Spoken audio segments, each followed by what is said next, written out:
Purchase the Millionaire Savings Plan, available on Amazon.com and BrokeGeniuses.com. Learn how to break the paycheck to paycheck cycle, get out of debt, save more money, achieve your financial goals, and live a better life.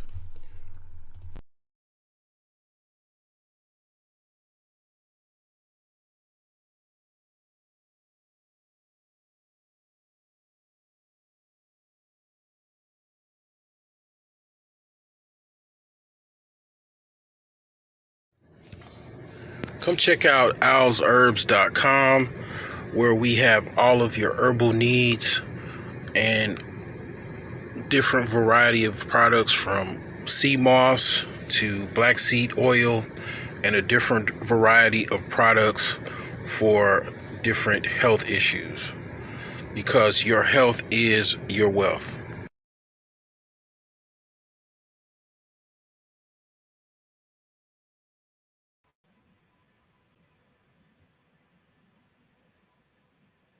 What's going on? We're going to talk about real estate in 2022. We're going to talk about some predictions. I'm gonna make some predictions. This is my opinion. It's not necessarily that anybody that's an expert. This is just my opinion as far as what I think is coming down the pipeline for real estate. So pretty much the synopsis of what's going on so far is that people are still complaining about high prices in 2022. People are complaining about high prices. Let me see. I got some type of you got a little bit of lag, a little delay. Let me see here.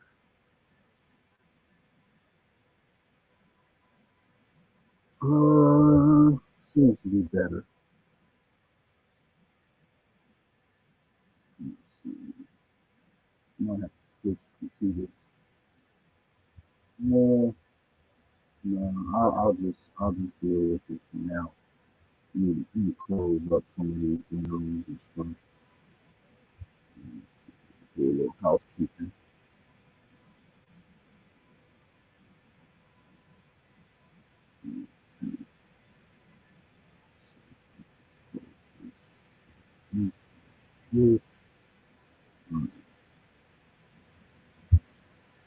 All right, so hopefully we can deal with the lag. Yeah, so pretty much the prices of real estate is still down. I mean, still up as far as prices. Um, let me see how this looks on the playback. 'Cause I'm getting a little lag here. Let's see. Might have to switch computers. Let's see.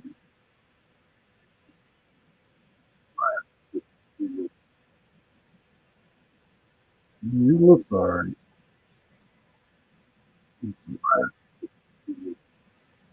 Yeah, it's alright. It's cool. I can work with this. All right, so yeah, it is prices that are astronomically high for real estate. What happened is you have um, Wall Street and also international companies that bought into real estate.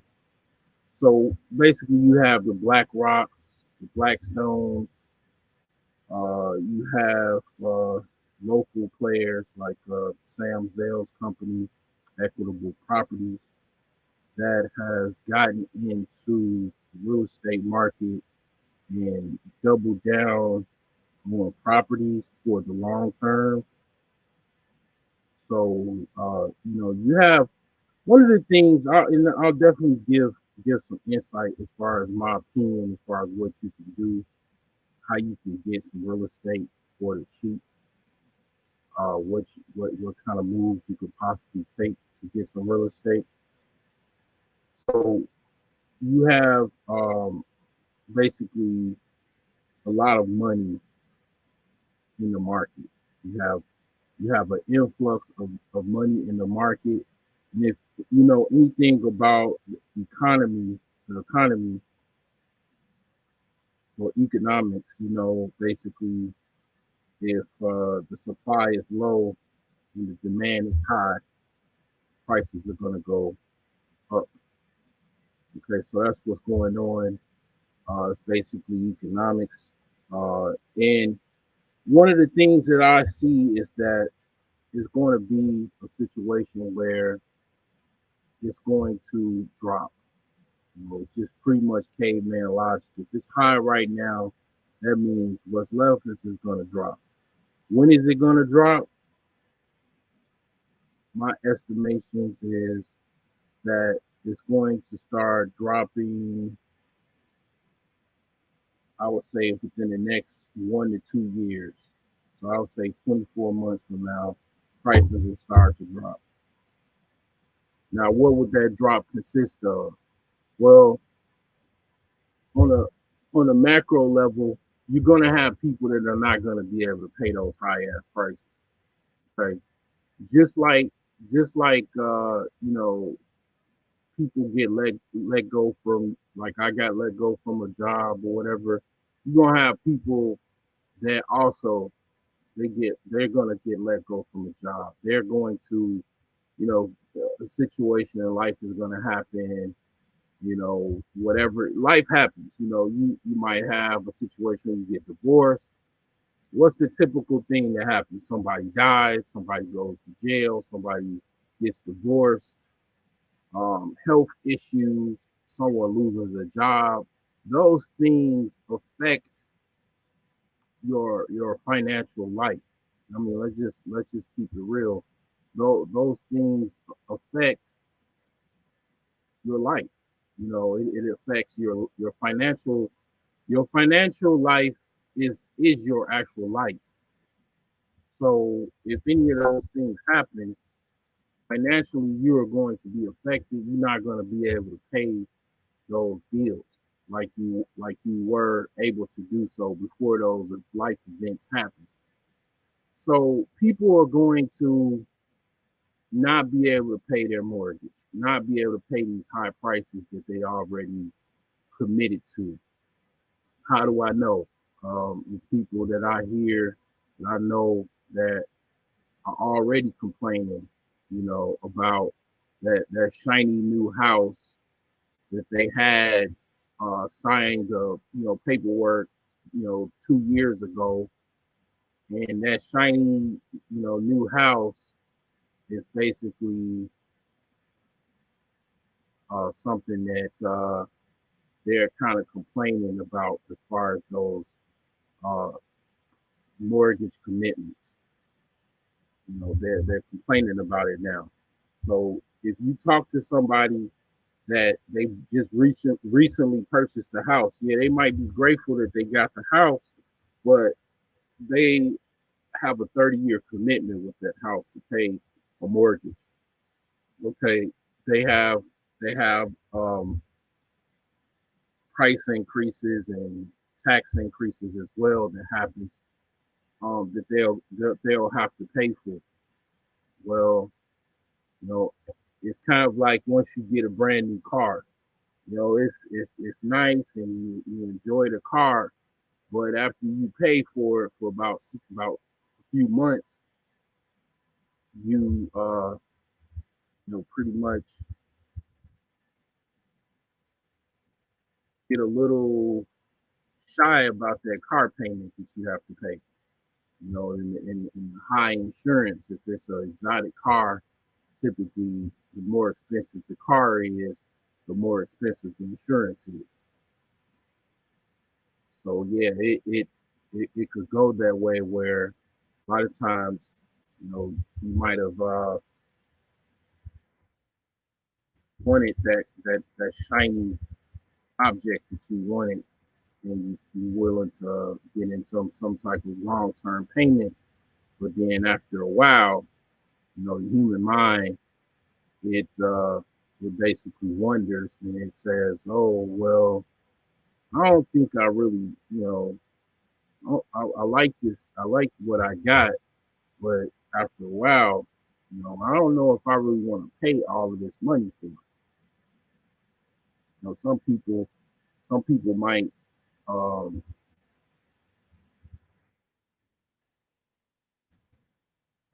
have the notion to sell their house at this point, because when prices are still high, because they might be wanting to cash out right now. They might have bought their house 4 years ago and they got a little more equity into the house, and then it's worth more, and they thinking about selling it. Some people are thinking about putting their house on the market, and I'm not gonna say that that's not a bad idea, because let's just say if I'm right, that means that prices are gonna go down, and whatever equity, whatever price that you got as far as what the house is worth according to what you got to pay back on the mortgage. You might be in the right to actually sell right now, cash out some of that money, put it in a high interest bearing account, and go live in an apartment somewhere. You sit down for a while, and then go buy something else or something better. When the prices start going down. I that's not that's something that might not be a bad idea.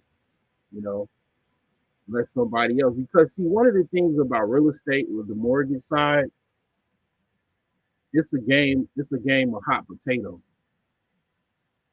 It's a game of like who who has um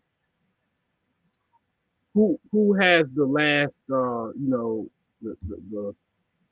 the holding the potato last, because most people don't pay off their house in 30 years.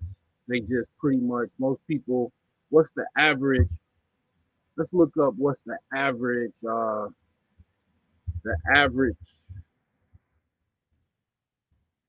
time frame people live in their house. People live in their house before they sell. This is pretty.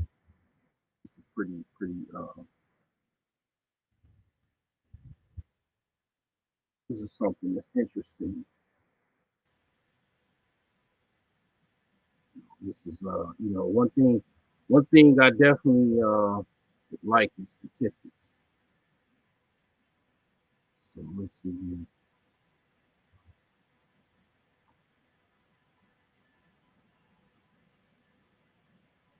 Let's see if I put some jazz music. Let's see a little jazz music or something in the background.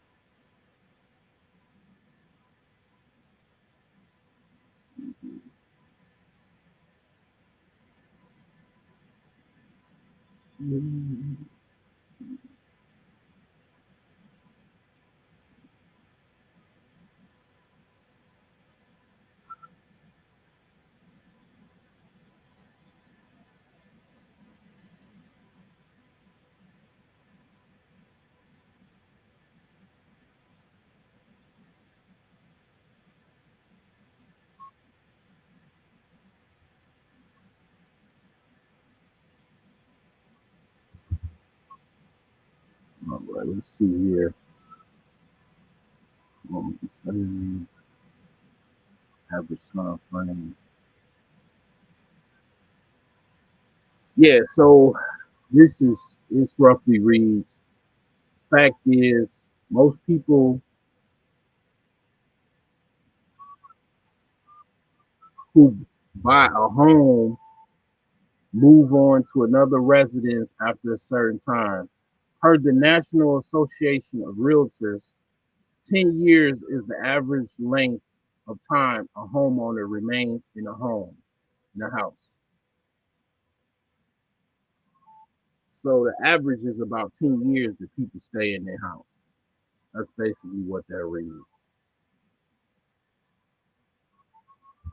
So yeah, I mean that makes sense because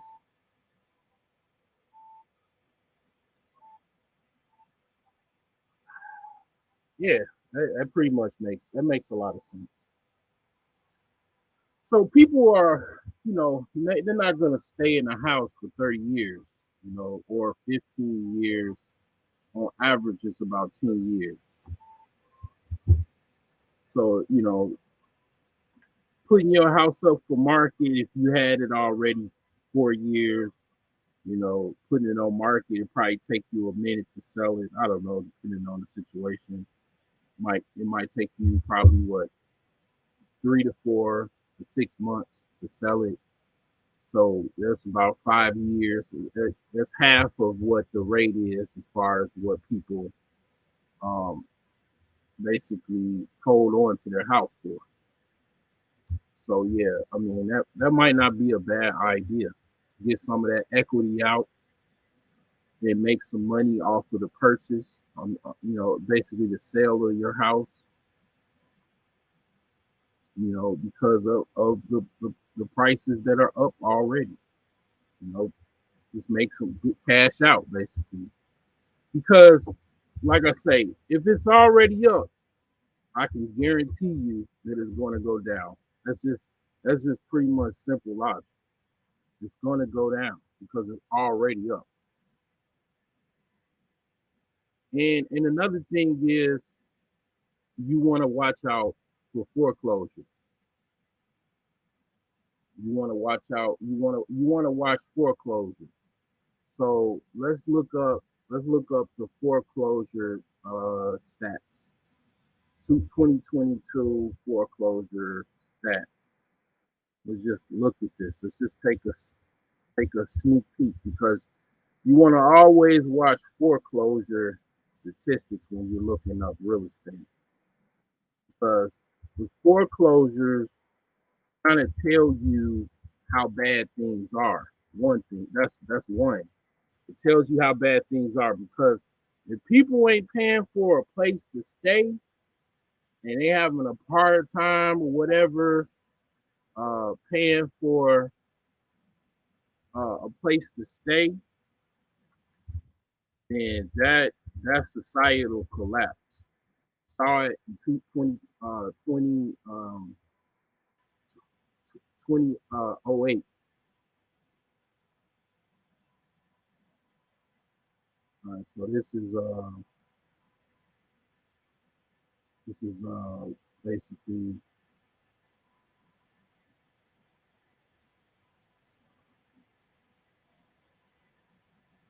Adam data. All right, so let's see here. Let's take a read of this. See what's going on.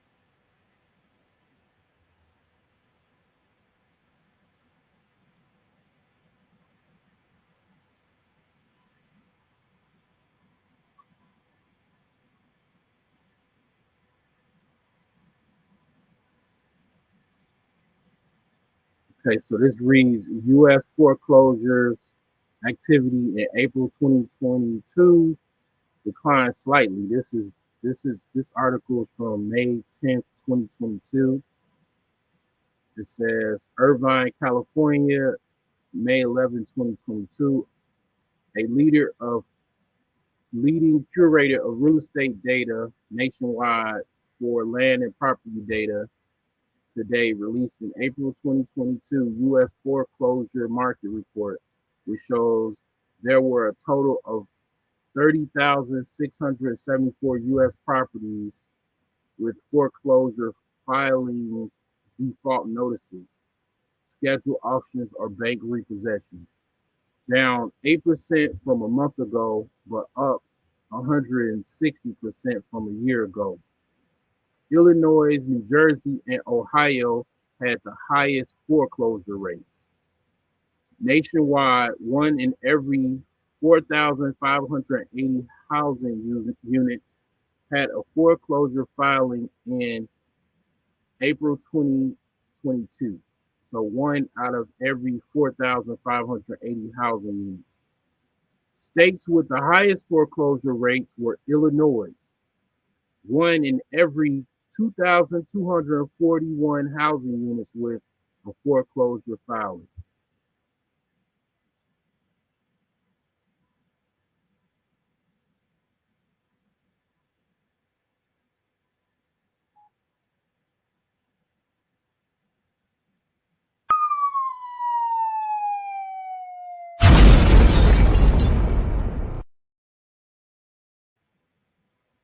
So somebody will take that content and start a whole live stream just about that. New Jersey is one in every 2,292 housing units.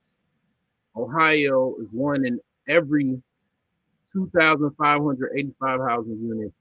Indiana, one in every 2,660 housing units. And Nevada, one in every 3,043 housing units. Okay. So basically, the Midwest in Nevada is having a foreclosure situation. It's having a situation where there's a lot of foreclosures.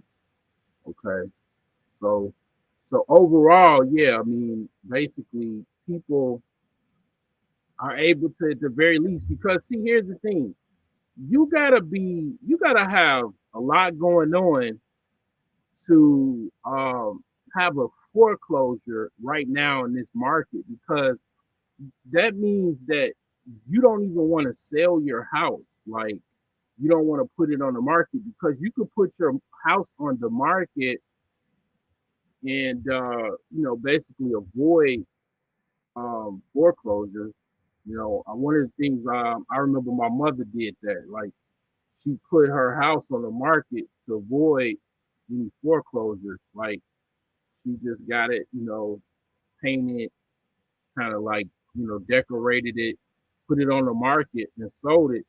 The person that bought it in the early 2000s, basically they still have that property to this day. It was built in 1899. So yeah, that house, she avoided foreclosure by putting it on the market. So you have to be really, really irresponsible, or the house may be in bad shape. to not put your house on the market and actually get a foreclosure in uh, basically super sellers market. I would call this. This is like a super sellers market. Um, so yeah, that's what is going on with foreclosures. Looks like the Midwest is getting hit hard with foreclosures. I don't want to say hit hard, but yeah, it's a lot of foreclosures in the Midwest for whatever reason that is. So I'll just say another warning. This is kind of just a warning, I would say, because keep in mind we still have the war in the Ukraine.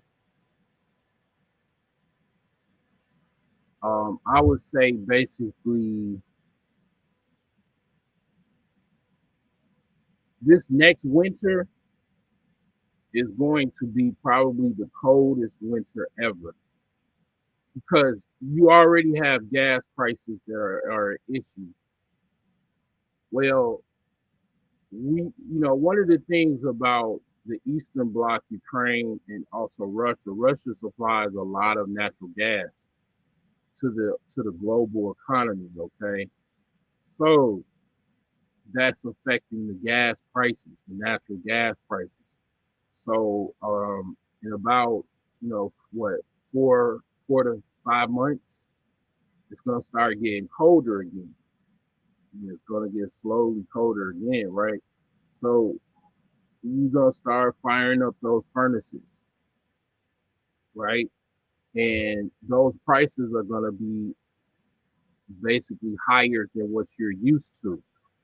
Thus, the coldest winter ever because some people gonna be like, we're gonna turn this furnace off because we can't afford this. And then here's another thing. You might want to look into what I have, which I don't have I sold my wood stove, but you might want to look into wood stoves. And I'm gonna tell you, people have already looked into wood stoves because this is something that's been an issue regardless of Russia and Ukraine crisis. A lot of times those prices is already reflected, because Russia has been going to war with Ukraine for, like I say, about, you know, five years now, if not longer, than proxy wars and stuff. So when it comes to a wood stove, I mean, this might be kind of ancient to you as far as things like this might be kind of weird to you or whatever, but or old fashioned. But the thing is that you get one of these wood stoves, right? Like, let me click on one of these jokers. Let's just say, like this one right here. This one is I fairly know about this one here. This Pleasant Heart wood stove or Heart wood stove here. So this one is like $900.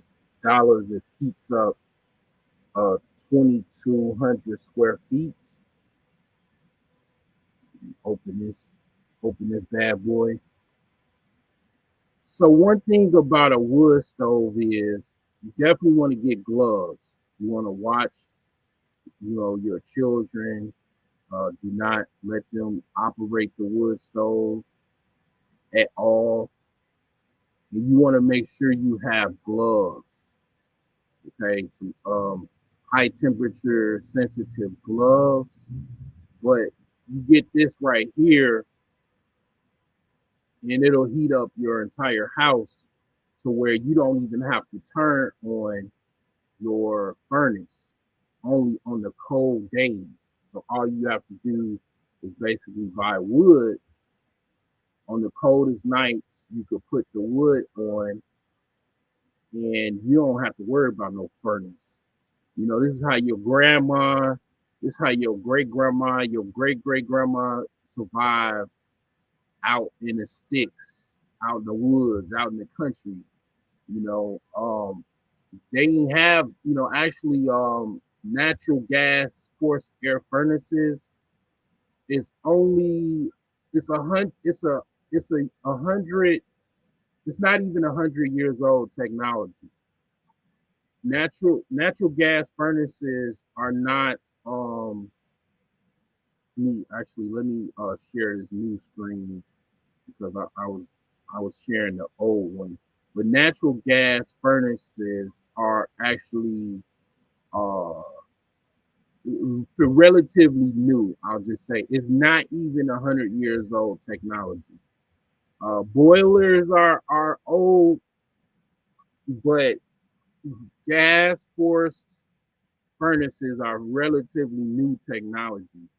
A long time ago, this was something that, these wood stoves were something that, like I said, grandpa and grandma used to keep warm because this was all they had. It was no furnaces. Furnaces was something new. Boilers go back to the 1800s, right? Um, but yeah, like, and also, this is something that it keeps your house warm. Like I said, you don't have to worry about no heating bill. You could pretty much, as long as you have your furnace temperature setting, it'll automatically cut off once a certain temperature because you basically ideally would just keep the furnace, um, actually the wood stove on during the night.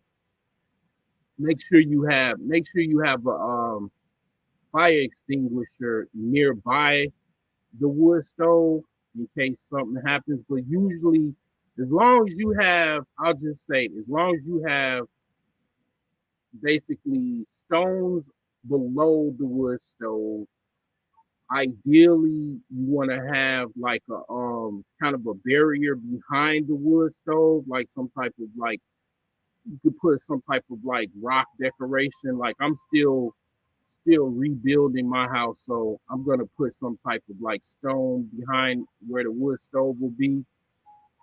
Right now, I have an issue where I'm having leaks coming from the roof. So you want to get this, the installation. You want to make sure you do the installation properly because if you go above as far as where the chimney is and you don't properly put a roof cap like I didn't, you're gonna have leaks coming down. So you want to make sure you get everything done. You can actually get these done professionally installed. I'm gonna just tell you like it is. It's worth it because if you get a pretty decent wood stove, you're not going to have to worry about any heating bills. Your heating bill will probably be like $20 or at the most 30 because you'll constantly, um your furnace will be most of the time will be off because it won't cut on, because by the time you come home from work you'll turn your wood stove on, put some wood in it, it'll fire up and keep warm. You might have to put some more wood into it after like maybe like a few hours, and then it'll keep running, and you'll still have your furnace automatically controlled by the thermostat. So let's just say the fire died out, well then now your furnace will cut on. And if you learn how to time the fire and keep enough wood in it, you won't even have to turn your furnace on. And then of course there's days where it ain't gonna be really that cold, so then you wouldn't even have to turn any other furnace or the wood stove on. So it's just something that I'll have to say that you definitely want to look into. It's very dangerous though. I will say caution, proceed with caution, because like I say, like I have permanent burns on my left hand because I didn't use gloves. So you definitely want to, like I have like little slight burn marks because I didn't use any gloves. You definitely want to use gloves. You do not want to handle the wood without gloves. So when I'm still gonna get a wood stove, but I'm gonna make sure I get some very high temperature sensitive gloves. So when I manage the wood and everything, I won't have to worry about it. But yeah, that's a way where you can deal with this, and make sure your family is warm, and you're not in a situation where you got to go sell some sex to pay your heating bill. Because this thing is about to get like I say real cold, because this war in Ukraine ain't dying down no time soon. You know, and one thing about the wood stove, it does look pretty cool. It brings some type of calming ambiance to your house. And you could just sit by the fire, watch the TV, you know what I'm saying, and chill. You know, it is very, very calming. But like I say, it's definitely something that it's you definitely want to make sure it's no smoke coming out. You want to make sure your installation is done properly, and you definitely want to make sure you are handling the wood stove with care, with gloves on that are temperature sensitive, so where they can deal with high temps, because some of these wood stoves can get as high as like 400 degrees, if not higher, because you gotta imagine it's going to heat up the entire house. So it's going to get hot. The best ones get real hot, and you pretty much damn near got to take your clothes off to get so warm.